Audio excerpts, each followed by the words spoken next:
vị Warrick. Đây là diễn giả của chúng ta ngày hôm nay. Mọi người cho Warrick một tràng pháo tay nha. Thank you very much. So I'm Warrick, I'm a business manager for USGFX, and what I do, I help people build and grow businesses in the Forex industry, which I'll go through again a bit later on. But let's get started. So USG, we've been around for just over 14 years now. We're an Australian broker, head office is in Sydney, regulated by the ASIC and FCA, and also many other regulators, but they're the two main ones. Mang nhanh một vài thông tin về USG. USG là một sàn môi giới của Úc, được thành lập đến nay đã được 14 năm rồi và trụ sở chính đặt tại Sydney. Okay, so what is the role of a Forex broker? What is our role? Well, first and most importantly, we're going to go through this one by one, but first, services. Okay, đầu tiên là chúng ta sẽ nói về một số nhà cấp phép. Hiện tại nhà cấp phép uy tín thì hiện giờ là USG thuộc nhà cấp phép ASIC là nhà cấp phép uy tín nhất trên thế giới, hàng đầu, một trong những nhà cấp phép uy tín hàng đầu trên thế giới. Thì tại sao chúng ta lại đặt vấn đề nhà cấp phép lại quan trọng như thế nào đối với sàn môi giới, thì chúng ta đi vào tìm hiểu. I feel like you're saying much more than me. Yeah, because it's fast. Yeah. Vietnamese takes a lot longer to say a small thing, does it? Okay. Okay, tầm quan trọng của nhà môi giới thứ nhất là dịch vụ, và chúng ta sẽ đi vào tìm hiểu dịch vụ đầu tiên. Okay, right. So services. First, obviously, the broker needs to provide a platform for you to be able to trade on or do your business on. So we have a platform for the single traders, and then we also have a platform for the people running businesses in Forex. So you haven't got to go. So you can manage everything under one, one platform, which makes life a lot easier as you move up. Now, most importantly, for us, is customer services. Now, when you start with other brokers and you have a problem, you've got to message them every time you're speaking to someone different. And it takes ages to sort out a problem. But with USG, you have your own account manager. So every single person has an individual account manager. If you have a problem, you just go to this person. They already know whereabouts you are in the process. You want to deposit, withdraw, you have a technical issue, or you think something's not fair, you just go to this person and they will take it. They will take it for you. So you don't have to keep messaging different people, going on online 24-hour support. It makes life a lot easier. Okay, về dịch vụ thì chúng ta sẽ có thứ nhất là dịch vụ về điều kiện trade. Bên mình bên USG thì có cung cấp nền tảng để phục vụ những điều kiện trade tốt nhất cho cả nhà đầu tư cá nhân và đội nhóm trade nữa. Thứ hai là dịch vụ khách hàng, thì bên USG cũng cung cấp một giám đốc tài khoản cá nhân luôn cho từng cá nhân khách hàng luôn, và khi mà bạn gặp vấn đề bạn cần giải quyết, bạn cần hỗ trợ, bạn chỉ tìm đúng một người đó thôi, và bạn biết bạn phải tìm ai để mà hỗ trợ được vấn đề của bạn, mà không phải chờ đợi lâu hay là nói lại từ đầu vấn đề của bạn là gì rồi chờ đợi đã được giải quyết xong. Ở USG chỉ cần tìm đúng người giám đốc khách hàng và mọi chuyện sẽ được giải quyết rất là nhanh gọn lẹ, và mình được ưu tiên nữa. Okay, so that's what makes USG unique, is our customer service and the way that you have your individual account manager. That's what sets us apart from other brokers. Và đó là điểm khác biệt so với những sàn uy tín khác. So leverage, we're going to go on to leverage next. Leverage is quite self-explanatory. Because we are with the ASIC, we can still at this moment give 1 to 500 leverage.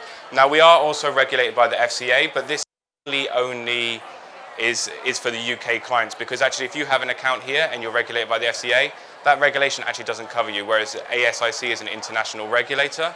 So like I said, they are talking about changing the leverage, but I think we're going to be all right for another couple of years at least. USG hiện đang có hai nhà cấp phép chính, đó là ASIC và FCA. Hiện giờ thì đối với các khách hàng châu Á thì sử dụng nhà cấp phép ASIC là phù hợp nhất, tại vì hiện giờ họ cung cấp mức đòn bẩy là 1.500, là một mức cao vừa phải để bạn có thể giao dịch với số vốn vừa phải. You got it?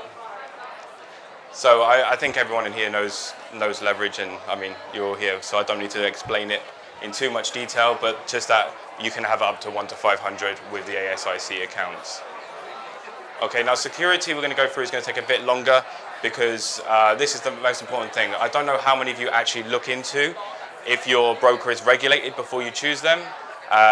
But it's actually very important because this is the safety of your money, you know. You wouldn't put your money into a bank account that you don't know is regulated or a bank you've never heard of, you know. So it's very important that we look at the regulations. Thứ ba chính là độ an toàn. Bạn nạp tiền thì bạn cần phải biết là tiền của mình đi đâu đúng không? Bây giờ mình xem sơ qua một số. Yeah, so having a good regulator that regulates you in your country is key, because if you have a problem or you think the broker is being unfair, who do you tell? Who can sort this out for you? So this is one thing is very good with the ASIC. If you have a problem, you go to them, they will suspend all commission, they will suspend all money from that account, from the broker, until they have come to decision where the fault lies. Sao ASIC lại uy tín như vậy? Thứ nhất là họ có giám sát và họ có hỗ trợ vào mọi vấn đề của mình. Tại những nhà đầu tư mà có tài khoản tại sàn đều sẽ được bảo vệ quyền lợi đầy đủ và an toàn tuyệt đối. Okay, right. So the three main regulators, I believe, is ASIC, FCA, and NFA. NFA obviously is just for America. FCA is for the UK, and the ASIC is the international regulator. So again, this is why it's going to be here for you. Nhà cấp phép lớn hàng đầu thế giới chính là ASIC, FCA, NFA. NFA thì chuyên cho công dân Mỹ rồi, còn FCA thì hiện giờ là thường là công dân của Anh thì sẽ ok hơn, mức độ bảy cũng khá thấp. ASIC sẽ phù hợp nhất cho thị trường Việt Nam của mình, và uy tín thì khỏi phải bàn đến, tại vì hiện giờ là ASIC khá là được coi là khá là gắt nhất trong ba nhà môi giới, mà trong ba nhà cấp phép mà hỗ trợ lại tốt nhất nữa. Okay. So how do we check if a broker's regulated? It's okay they say they're regulated, but how do we check? Bây giờ thì Warrick sẽ hướng dẫn mọi người cách để mà check một sàn uy tín hay không nha. Bây giờ mình thứ nhất là mình vào trang web của sàn. Okay, so we'll take our website for example. Usually, if you go to the broker's website and you scroll down to the bottom where they usually have the disclaimer, you will see at the bottom. For some reason, obviously, it's blown up. You can't see it very clearly, but you will see the Australian ASIC regulation number for the account, and also you will see, if they say the FCA, you will see it for the FCA or whatever regulator they're with. Now, mọi người có thể vào bất kỳ trang web của nhà môi giới nào và kéo xuống tới tận cuối trang đó, mình sẽ thấy được cái số giấy phép, mã số giấy phép là bao nhiêu và copy cái số đó lại. okay.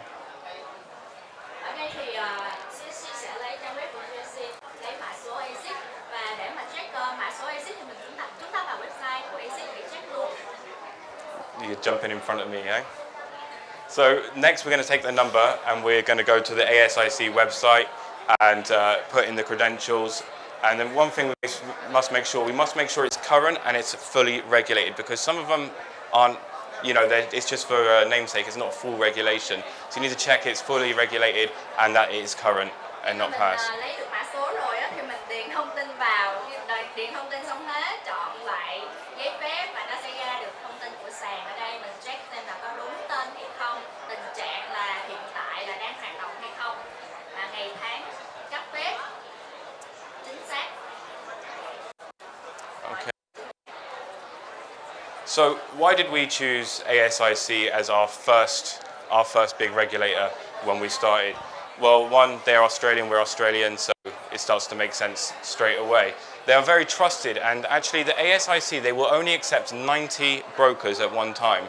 So they can't have more than, you know, some regulators have 200 or 300 or even more brokers, but they only have 90 at any one time, so they're watching it very closely.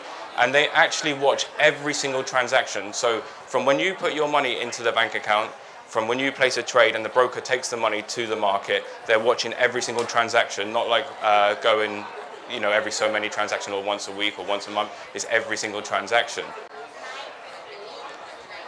90. No, 90. Joshua.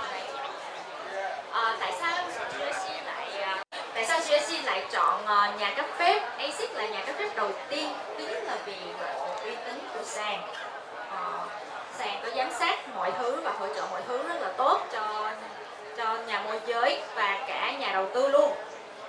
Mọi hoạt động thì chúng tôi đều phải báo cáo với ASIC mỗi ngày. Mỗi ngày là mở bao nhiêu tài khoản và nạp tiền như thế nào, lượng tiền, giao dịch, tất cả mọi thứ đều phải báo cáo mỗi ngày cho ASIC. Và cái nữa là ASIC chỉ nhận 90 nhà môi giới để mà cắt phép thôi trong một lần, cho nên bây giờ mà ai mà muốn, các sàn nào mà muốn thuộc ASIC á là phải chờ đợi có một sàn nào đó đang thuộc ASIC ra khỏi không được cấp phép nữa thì họ mới tham gia được, cho nên là ASIC có thể nói là khá là có giá. Khi mà lấy được giấy phép của ASIC là cũng phải là rất là uy tín. Okay. Another thing with ASIC, we must have professional indemnity insurance, PII insurance. Now, this is your protection of your funds. So, let's say for some reason there's a black swan event and the broker goes bankrupt, which has happened in the past with many brokers. How do you know your funds are safe? Well, we have insurance for that. But also, not only that, if we were to go bankrupt, we cannot touch any money in the account. And I'll go through that now, because one other thing we must have is a trust account, which I will go through in a bit of detail. Bên này thì Warrick vừa nhắc tới một cái bảo hiểm tiền gửi. Điều này rất là quan trọng, tại vì khi mà mình nạp tiền đó thì mình cần biết là tiền của mình có an không, và khi mà ví dụ như nói không may mắn thì sàn có sập đi nữa thì mình vẫn nhận lại đầy đủ tiền của mình khi mà nạp tiền vào, tại vì tiền của mình không có đi vào USG mà đi vào tài khoản ở ngân hàng Commonwealth Bank và được bảo hiểm đầy đủ. Và trường hợp cái này thông tin thêm là bên mình có bảo hiểm lên tới 20 triệu đô cho từng trường hợp luôn, cho nên là hoàn toàn an tâm là mình tham gia, mình đầu tư ở đây thì mình không có sợ mất tiền. Yeah, so our trust account is with the Commonwealth Bank in Australia, so it's not like it's a personal bank account for us. So when you open an account with us and then you deposit your funds actually go into the trust account here. Now we can't just go in here and touch the money, take it whenever we want. It's not possible. And then when you place an order with us, we will then process from your account to the market. Now, if for some reason the broker was to go bankrupt, or you file a complaint with ASIC saying something's not fair, what they will do, they will just cut our line of entry here, so we cannot touch that money at all. The only person who can withdraw that money is the person who deposited it. Okay, so the money is in your name, nobody else can withdraw it, only you can withdraw it. Now, ASIC, they will monitor every transaction from USG and the trust account to make sure everything is running smoothly and there's no foul play. Okay? Bây giờ thì sẽ giải thích sơ qua về cái sơ đồ này, mọi người sẽ hiểu là dòng tiền và cách thức hoạt động của khi mà mình đầu tiên là khách hàng, nhà đầu tư sẽ mở tài khoản tại USG, thấy mũi tên chỉ vào USG, và nhà đầu tư sẽ nạp tiền để mà trade, nạp tiền thì tiền sẽ đi vào tài khoản của chính khách hàng luôn ở tại ngân hàng Commonwealth Bank và sẽ được nhận bảo hiểm ngay lập tức, tiền vào là bảo hiểm ngay lập tức, và bên USG sẽ nhận được tín hiệu là tiền gửi vào và tiền sẽ được cập nhật, số tiền sẽ được cập nhật vào tài khoản MT4 của khách hàng. Sau đó khi mà khách hàng giao dịch thì lệnh sẽ được đẩy vào thị trường. Chúng ta thấy mũi tên ở đây, giao dịch đẩy vào thị trường.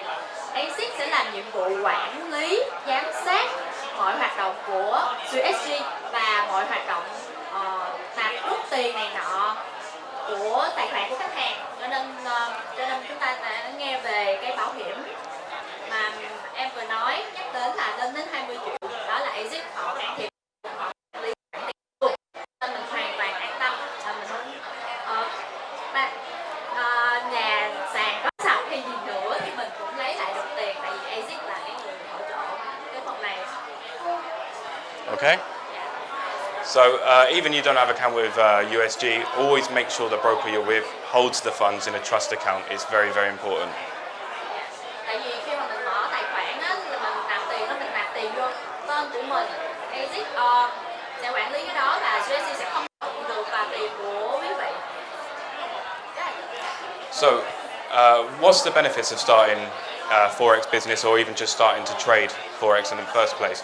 Well, one thing is 24 hours, 5 days a week, so it's very flexible. You can still have a full-time job, you can come home, learn to trade, study and start trading with a demo account or a small account. So the working hours are very flexible. Bây giờ đặt câu hỏi tại sao chúng ta phải tham gia vào thị trường Forex. Thứ nhất là sự linh hoạt. Bây giờ bạn có công việc nhưng mà bạn có thể dành vài thời gian để mà học hỏi để tìm cách để mà đầu tư trong thị trường Forex. Đây là một thị trường khá là hay ho tại vì nó mở 24 giờ và một tuần chỉ nghỉ thứ bảy và chủ nhật, cho nên chúng ta sẽ còn rất là nhiều thời gian để chúng ta dành cho việc học cách đầu tư và bản thân chúng ta có thể đầu tư để có thêm một cái nguồn thu nhập bị động khác nữa. And the cost is very low. Actually, you can start with nothing if you wanted. You could just start training on a demo account or a live test account. I would always say a live test account rather than a demo, because a demo, the execution is going to be too fast and it's not realistic. Whereas a live test account, it will be on the real servers, the same as what it was if it was real money. So you will get an accurate reading. Yeah. Điểm lợi thế thứ hai chính là chúng ta chỉ cần một số vốn nhỏ thôi, chúng ta đã có thể bắt đầu được rồi. Và chúng ta có hai loại tài khoản. Nếu mà bạn đang học hỏi thì bạn có thể mở tài khoản demo, nhưng mà thật chất á, nếu mình mở tài khoản live, tài khoản thật sự để mình chơi luôn á, thì mình sẽ hiểu được cái thị trường nó vận hành như thế nào, nhanh chóng hơn và thực tế hơn luôn. Okay. And like I said, Forex, like other than other investments, okay, yeah, the risk is higher when you're using a leveraged product, right? But you can make profit a lot faster. But remember, with leverage, there's always a danger it can go the other way. So always make sure you have your stop loss and risk management in place. Dạ, điểm lợi thế thứ ba chính là rất là nhanh có lợi. Đầu tư cái này cực kỳ nhanh luôn. Em đã một cái chia sẻ là em từng có khách là trong vòng 6 ngày nạp tiền 2.500 thôi mà đã lên tới 20.000 đô một tháng. 6 ngày là được lên gần 20.000 đô, cho nên là thị trường này rất là nhanh lời. Nhưng mà một cái cần phải chú ý chính là đòn bẩy. Nếu mà đòn bẩy cao thì đi cùng với nó là rủi ro. Nó là con dao hai lưỡi, cho nên là chúng ta cũng take care, chúng ta cũng chú ý nhất vào cái điểm đó. Yeah. Well, that's pretty much it about who we are. And what I do, as I said at the beginning, I help people build businesses in Forex. So if you're a trader and you're getting good at trading, you think, I want to turn this into a full-time business or a full-time occupation. I mean, there's an example of some of the different businesses you can start there, like fund management, social property trading, signal providing, all of this. Come and see me and we can make a business plan and how to grow and move into the future. Okay, thank you very much for your time. Yeah, and that's me. Thank you. Đây thì Warrick có chia sẻ một vài cái chương trình, một vài cái kênh đầu tư mà bạn có thể mọi người có thể nghiên cứu thêm. Ví dụ như là cung cấp tín hiệu nè, trade ủy thác nè, hoặc là trade copy trade, có nghĩa là giống như copy paste bên mình đó, hay là giáo dục, hay là viết những cái phần mềm về trade cho khách hàng. Thì đây là kết thúc buổi hội thảo của Warrick và cảm ơn mọi người.